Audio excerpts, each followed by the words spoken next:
ஆண்டவர் இயேசு கிறிஸ்துவின் பிரியமான சகோதர சகோதரிகளே, நற்செய்தியாளரான தூய மார்க்குவின் விழாவை இன்றைக்கு கொண்டாடுகின்றோம். மார்க்கு 12 சீடர்களில் ஒருவர் இல்லை. இருந்தாலும் அவரை பற்றி திருத்தூதர் பணிகளிலிருந்தும் பவுலடியாரின் சில திருமுகங்களிலிருந்தும் பேதுரு எழுதிய முதல் திருமுகத்திலிருந்தும் நாம் ஓரளவு தெரிந்து கொள்கிறோம். முதலாக அவர் எந்த அளவுக்கு மற்றவர்களை ஏற்றுக்கொண்டார், மற்றவர்களுக்கு துணை புரிந்தார் என்பது தெளிவாகிறது. ஏனென்றால் திருத்தூதர் பணி 12ஆம் அதிகாரம் 12வது திருவசனத்தின்படி அவருடைய வீட்டில் தொடக்க திருச்சபையின் நம்பிக்கையாளர்கள் வழக்கமாக கூடுவதை நாம் பார்க்கிறோம். சவுலோடும் பர்னபாவோடும் இணைந்து முதல் நற்செய்தி பணியை அவரும் தொடங்குகின்றார். ஆனால் நற்செய்தி பயணத்தின் சவால்களை, துன்பங்களை சகிக்க சக்தியற்றவராக பாதி வழியிலேயே பம்பிலியாவிலிருந்து திரும்பி போய்விடுகிறார்.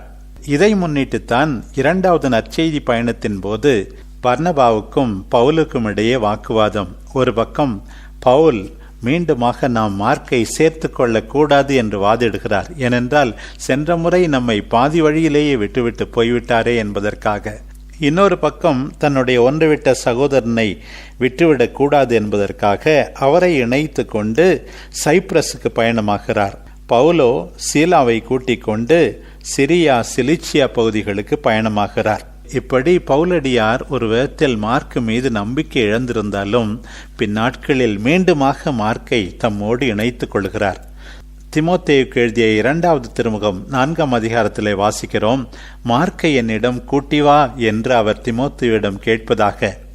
மேலும் கொலோசியருக்கு எழுதிய திருமுகம் 4ஆம் அதிகாரம் 10வது வசனம், அதே போல பிலமோனுக்கு எழுதிய திருமுகம் 24வது வசனம் பவுலோடு இணைந்து மார்க்கு வாழ்த்து கூறுவதாக அமைகின்றது. எல்லாவற்றைவிட அதிகமாக மார்க்கு தூய பேதுருவுக்கு மிக நெருக்கமானவர் என்று இன்றைய முதல் வாசகத்தில் நாம் வாசிக்க கேட்டது போல என்னுடைய மகன் மார்க்கு என்று பேதுரு அவரை குறிப்பிடுகிறார். எந்த அளவுக்கென்றால் கிபி 42ஆம் ஆண்டிலேயே அவர் பேதுருவோடு ரோமையிலே உடனிருந்தார். அவருடைய வேண்டுகோளுக்கு இணங்கத்தான் ஏறக்குறைய 50ஆம் ஆண்டில் 2வது நற்செய்தியை எழுதி முடித்தார். இந்த நற்செய்தியில் பேதுருவுக்கு கொடுக்கப்பட்டிருக்கிற முக்கியத்துவத்தை வைத்து மார்க்கு நற்செய்தி தூய பேதுருவின் நற்செய்தி என்று கூட அழைக்கப்படுகிறது. ரோமையிலிருந்து அவர் எகிப்துக்கு சென்றதாகவும் அங்கே அலெக்சாந்திரியா நகரத்தில் நற்செய்தியை அறிவித்து வேத சாட்சியாக அவர் தம் உயிரை கையளித்து ஆண்டவருக்கு சாட்சி பகர்ந்ததாகவும் நமக்கு பாரம்பரியம் சொல்லுகிறது. ஆண்டவரின் கட்டளையை பின்பற்றி நற்செய்தியை அறிவித்த மார்க்குவின் மாதிரியை பின்பற்றி நாமும் நற்செய்தியை அறிவிக்க வேண்டும் என்றுதான் இன்றைய இறைவாக்கு பகுதிகள் நமக்கு உணர்த்துகின்றன. பிரியமானவர்களே, ஒரு விதத்திலே நாம் எல்லாரும் நற்செய்திக்காக பயணம் செய்ய வேண்டியவர்கள். நமது திருத்தந்தை பிரான்சிஸ் இந்த நற்செய்தி பயணத்தை பற்றி சொல்லும்போது நாம் நம்மை விட்டு வெளியே பயணிக்க வேண்டும், முதலாக ஆண்டவரோடு இணைந்திருப்பதற்காக, அவரை பற்றி கொள்வதற்காக. மேலும் பல்வேறு விதமான பயணங்கள் நிகழலாம். உடல் அளவிலே பயணம் செய்து அடுத்தவரை அணுக வேண்டி இருக்கலாம். அது முடியாத நிலையில் கூட, உதாரணமாக ஆழ்நிலை தியான மடங்களிலே உள்ளேயே இருக்கின்றவர்கள் கூட ஆன்மீக பயணம் செய்து நற்செய்தி அறிவிக்கின்றார்கள். இன்னும் ஒரு படி, எத்தனையோ பேர் தங்களுடைய துன்ப பயணத்தின் வழியாகவும் நற்செய்தி அறிவிக்கின்றார்கள். மேலும் ஆண்டவர் சொன்னார், படைப்புக்கெல்லாம் நற்செய்தி அறிவியுங்கள் என்று. அந்த காலத்திலே பறவைகளுக்கு நற்செய்தி அறிவித்த பிரான்சிஸ் அசிசியாரை பற்றி கேள்விப்படுகிறோம். கடற்கரை மீன்களுக்கும் நற்செய்தி அறிவித்த புனித அந்தோனியாரை பற்றி கேள்விப்படுகிறோம். இன்றைக்கு இயற்கைக்கு கூட நாம் நற்செய்தி அறிவிக்க வேண்டியிருக்கிறது. எல்லாவற்றையோடு அதிகமாக இயற்கையை போற்ற, மதிக்க, அதனுடைய மாண்பை உணர நாம் எல்லாரும் அழைக்கப்படுகிறோம். இன்றைக்கு உலகம் அழிவு பாதையிலே போய்கொண்டிருப்பதற்கு ஒரு முக்கியமான காரணம் உலகத்தை மதிக்காதது, படைப்பை தூக்கி எறிந்தது, படைப்பு பொருட்களை, இயற்கையை மாண்போடு காப்பாற்றாமல் இருந்ததுதான் காரணம் என்பதை நாம் எல்லாரும் உணர வேண்டும். இந்த நற்செய்தி பயணத்தினூடே நாம் தனியே இல்லை என்பதையும் இன்றைக்கு நாம் புரிந்து கொள்கிறோம். பல்வேறு நிலைகளில் நற்செய்தி அறிவிப்பவர்கள், குடும்பத்தினராக இருந்தாலும் சரி, அருள் பணியாளர்களாக இருந்தாலும் சரி, அர்ப்பண வாழ்வு சபைகளை சேர்ந்தவர்களாக இருந்தாலும் சரி, யாராக இருந்தாலும் நற்செய்தி அறிவிப்பவர்கள் அத்தனை பேரும், மேலும் அந்த நற்செய்தியை நம்புபவர்கள் அத்தனை பேரோடும் ஆண்டவர் உடன் இருக்கிறார் என்பதுதான் நம்ம எல்லாருக்கும் ஆறுதல் அளிக்கின்ற செய்தி.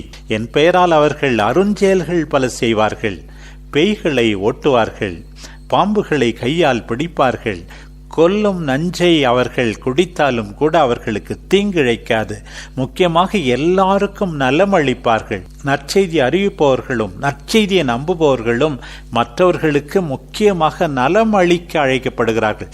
நம்முடைய பிரசன்னம், நம்முடைய வார்த்தைகள், நம்முடைய அக்கறை நிறைந்த அன்பு செயல்கள் அனைத்துமே மற்றவர்களை குணப்படுத்துவதில் விளங்க வேண்டும் என்பதை ஆண்டவர் இன்றைக்கு நமக்கு வலியுறுத்துகிறார். பிரியமானவர்களே, மேலும் இன்றைக்கு பேதுரு எழுதிய முதல் திருமுகத்தின் இறுதி பகுதி இன்றைய முதல் வாசகமாக அமைகின்றது. நற்செய்தி அறிவிப்போரின், நற்செய்தியை கேட்போரின் மனநிலை எப்படி இருக்க வேண்டும்? முதலாக நாம் எல்லாரும் மனத்தாழ்மையுடன் இருக்க வேண்டும். மேட்டிமைக்கு, அகங்காரத்திற்கு, செருக்குக்கு ஆண்டவரிடம் இடமில்லை. ஆண்டவருடைய பிள்ளைகள் அப்படி இருக்கவே முடியாது. நான் அடிக்கடி சொல்வதுண்டு, வாட் இஸ் ஹியூமிலிட்டி என்று. Humility is the recognition that we need God, we need others என்று. ஆண்டவர் நமக்கு எல்லாரை விட அதிகமாக தேவை, மற்றவர்கள் தேவை, உறவுகள் தேவை என்று உணர்வதுதான் தாழ்ச்சி என்பது. எனக்கு யாரும் தேவையில்லை, நானே சமாளித்துக் கொள்வேன் என்று ஆண்டவர் இல்லாமல், அடுத்தவர் இல்லாமல் வாழ்கிற வாழ்க்கை அழிவில்தான் போய் முடியும். அதனால் தான் இன்றைக்கு பேதுரு சொல்லுகிறார், தாழ்மையோடு பேசுங்கள், தாழ்மையோடு நற்செய்தி அறிவியுங்கள். மற்றொரு இடத்திலே சொல்லுகிறார், உங்களுடைய நம்பிக்கைக்கு யாராவது விளக்கம் கேட்டால் தாழ்ச்சியோடும் பொறுமையோடும் எடுத்து சொல்லுங்கள் என்று சொல்லுகிறார். நற்செய்தி அறிவிப்போரின் மனநிலை எப்படி இருக்க வேண்டும் என்பதை முதலாக தெரிந்து கொள்கிறோம். இரண்டாவதாக, நம் எல்லாருக்கும் எத்தனையோ கவலைகள் உண்டு. இன்றைக்கு பேதுரு நமக்கு கூறுகின்ற அறிவுரை சற்று ஆறுதலாக இருக்கிறது. உங்கள் கவலைகளையெல்லாம் அவரிடம் விட்டு விடுங்கள், ஏனென்றால் உங்கள் மீது அவருக்கு அக்கறை உண்டு என்று குறிப்பிடுகிறார். நம் மீது அக்கறை கொண்டுள்ள அன்பு தெய்வத்திடம் நம்முடைய கவலைகளை விட்டு விடுவோம். நம்முடைய எதிர்காலத்தை பற்றி கவலை, பிள்ளைகளை பற்றி கவலை, நோயுற்று இருக்கிற நம்முடைய உறவினரை பற்றி கவலை, உங்கள் கவலைகளை எல்லாம் அவரிடம் விட்டுவிடுங்கள். உங்கள் மீது அவருக்கு அக்கறை உண்டு. இறைவனை நம்பியிருக்க இரண்டாவதாக பேதுரு நம்மை அழைக்கிறார். அடுத்ததாக நாம் எல்லாரும் செய்ய வேண்டியது அறிவு தெளிவோடு விழிப்போடு இருக்க வேண்டுமாம். நாம் மட்டுமல்ல, இறைவனால் நம்முடைய பொறுப்பில் ஒப்படைக்கப்பட்ட அத்தனை பேரும் என்ன கேட்கிறார்கள், என்ன பேசுகிறார்கள், என்ன பார்க்கிறார்கள், இப்படியே நம்முடைய ஆளுமை அமைகின்றது என்பதை மறந்துவிடக்கூடாது. இன்றைக்கு நம் எதிரியாகிய அலகை யாரை விழுங்கலாம் என கர்ச்சிக்கும் சிங்கம் போல தேடித் திரிகின்றது. அந்த அலகையை வல்லமையோடு எதிர்த்து நிற்க வேண்டும் என்கிறார் ஆண்டவர். அது சுலபம் அல்ல. துன்பங்கள் இருக்கலாம், ஆனால் இந்த துன்பங்கள் நிலையானவை அல்ல. சிறிது கால துன்பங்களுக்கு பின் ஆண்டவர் நம்மை சீர்படுத்தி, உறுதிப்படுத்தி, வலுப்படுத்தி நிலைநிறுத்துவார். இதுதான் இன்றைக்கு நமக்கு ஆறுதல் அளிக்கின்ற செய்தியாக இருக்கிறது. பிரியமானவர்களே, நம்முடைய நற்செய்தி பயணத்தை தொடங்குவோம். நம்மை விட்டு புறப்பட்டு ஆண்டவரை நோக்கி சென்று அவரோடு இணைந்திருப்போம். அடுத்தவர்களுக்கு நம்முடைய வாழ்க்கையால் நற்செய்தியை அறிவிப்போம். ஆன்மீக பயணம் மேற்கொண்டு ஜெபத்தினால் நற்செய்தியை அறிவிப்போம். நம்முடைய துன்பங்களின் வழியாக சாட்சி கூறி நற்செய்தியை அறிவிப்போம். தாழ்ச்சியோடு இருப்போம், ஏனென்றால் ஆண்டவர் தேவை, உறவுகள் தேவை. எல்லா கவலைகளையும் ஆண்டவர் பாதத்தில் இறக்கி வைப்போம். நம்மீது அவர் அக்கறை கொண்டிருக்கிறார். விழிப்போடு இருந்து சாத்தானை எதிர்த்து போராடுவோம். நாம் எதிர்கொள்கின்ற துன்பங்கள் வழியாக நம்மை சீர்படுத்தி, உறுதிப்படுத்தி, வலுப்படுத்தி, நிலைநிறுத்தி தக்க கைமாறு அளிக்கும் ஆண்டவரை தொடர்ந்து நம்புவோம். ஆமென்.